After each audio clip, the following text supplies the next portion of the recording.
마지막 왕 보겠습니다. 진흥왕이에요. 진흥왕.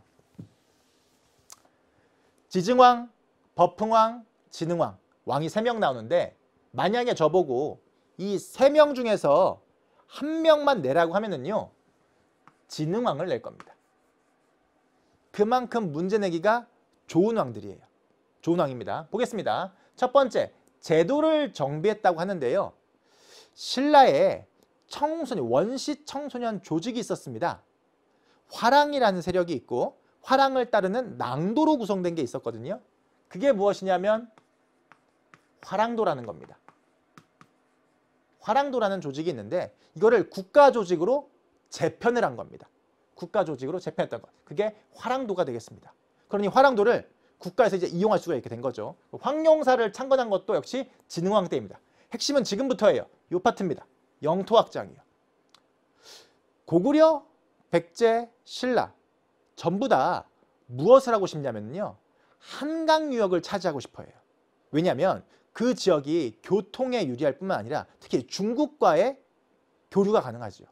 선진문물 유입이 가능한 겁니다. 그래서 차지하고 싶은데요. 현재는 고구려가 차지하고 있었거든요. 그런데 백제 성왕과 함께 한강 상류를 빼앗습니다. 빼앗아요. 그리고 남쪽 지역은요. 백제가 차지한 거죠. 그런데 그 백제를 공격해서 한강 하류까지 차지했던 것. 즉 신라가 한강을 점령했던 게 어느 왕 때? 진흥왕 때요. 진흥왕 때 신라가 한강 유역을 차지하게 됩니다. 이 부분 꼭 기억하셔야 돼요. 한강 유역을 누가 차지했느냐. 각국마다 중요한 내용이었습니다. 그리고 대가야를 정복한 것도 이때입니다. 북쪽으로는 함흥평야까지 진출했어요. 보시면 영토를 남쪽으로, 서쪽으로, 북쪽으로 넓히고 있잖아요. 언제? 진흥왕 때라는 겁니다. 많이 헷갈려는 부분이 이 부분이에요. 대가야예요. 자, 가야. 방금 버풍왕 때는 무슨 가야를 병합했다고요? 버풍왕 때 병합했던 건 댓글에서 나오는 거 봐볼게요.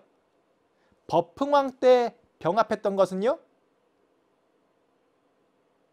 그렇죠. 윤별은 학생, 윤땡은 학생, 금관가야입니다. 맞아요.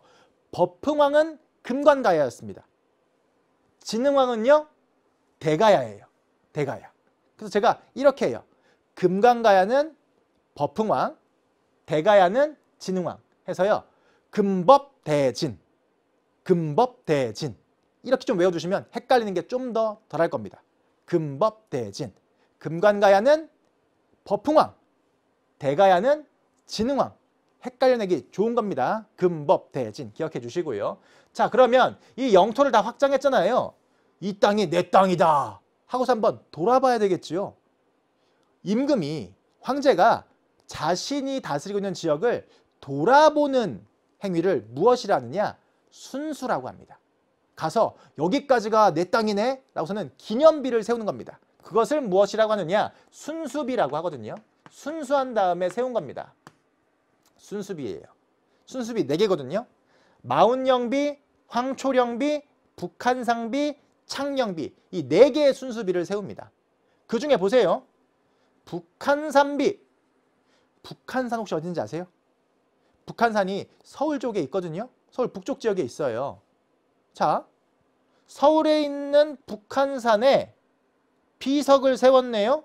그럼 그 유역이, 한강에 있는 그 유역이 현재 누구 땅이라는 겁니까? 누구 땅? 신라 땅. 즉 북한산비를 통해서 무엇을 알 수 있느냐? 아, 신라가 한강 유역을 차지했구나. 그거 알 수 있는 거죠. 그래서 중요하다는 겁니다. 나머지 비들도 물론 영토 확장과 관련된 부분이에요. 그렇지만 특히 북한산비를 꼭 기억해 주시기 바라고 단양신라 적성비 역시 마찬가지가 되겠습니다. 자, 그럼 다음 봐보도록 하겠습니다.